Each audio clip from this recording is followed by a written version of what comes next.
Hello, it's Emma Mills here and welcome to episode 81 of MiTV. I think I've got my milk tray jumper on today. It's certainly autumn now, we're in October.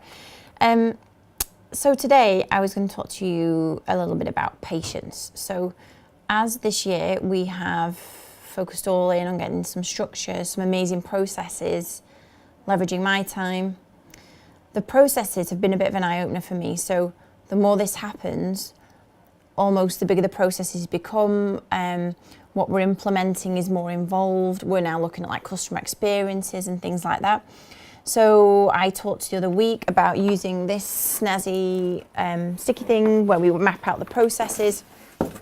And the example I used the other week was about our PA customers, our internal and external processes when a new customer comes on board. So the experience the customer has, and then internally all the actual like black and white things we need to do to make sure our customer loves us, has a good experience. Most importantly, we can leverage their time.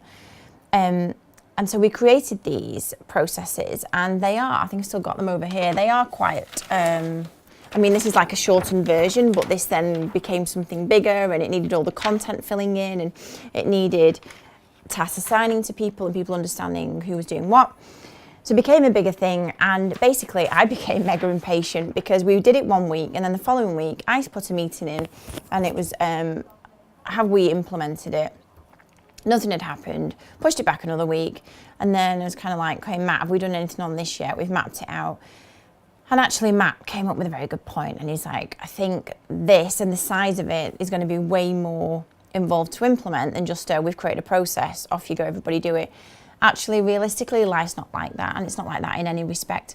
So what I have understood is that processes, whether they are a couple of steps long or big mammoth flowcharts, need some time for implementation. And I understand that patience is needed with this as well. So our processes, which have many working parts now, involve different people, actually need a realistic timescale to get bedded in and stuck into the company. So rather than having the 1 week after catch-up meeting and me kind of getting annoyed and impatient as to why we've not done it yet, we're now looking at this differently, and we create a process. Well, the following week we'll make sure, like, we'll review it again to see, yeah, is this what good looks like?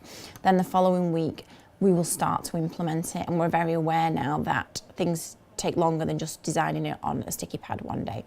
So ultimately, and one of the things that has helped me with this is this book. I've not recommended a book for a long time. This is a really good one, The Virgin Way by Richard Branson. It's not the autobiography one. It's the one that's almost like a really cool guide, like a blueprint to the lessons that he's learned in life, threaded through stories and how they've been implemented and what he's learned from them. And some of the things, it's all, obviously he is an amazing leader, and it talks a lot about that and how you empower the people and the culture in your business to be able to do good things without you being there. I mean, he has many different kinds of businesses under one brand. They don't interlink, but they've made them successful, you know, from planes to banks to gyms.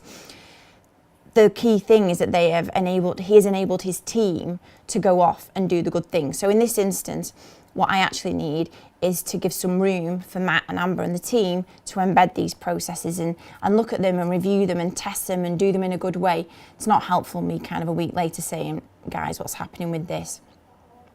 So my thing today to get your head out of the dirt and into the clouds is, one, if you're looking for something on Audible or a book, definitely get this one. It's written really well, it's funny, it's just, you could just kind of think, oh my God, he is amazing. So definitely get this. And secondly, just a little bit of patience about giving your team the bandwidth, if you like, to take knowledge from you, because it's your business, you know what you've been doing, but then for them to go and implement it in their own way and understand it and get into it. Because if they don't get into the nuts and bolts of how things work, it's never fully going to come off your shoulders.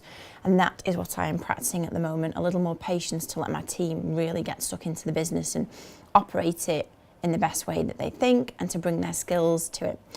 And that ultimately will give me more space to get my head out of the dirt and into the clouds. And then I will see you next week for episode 82. See you then. Bye-bye.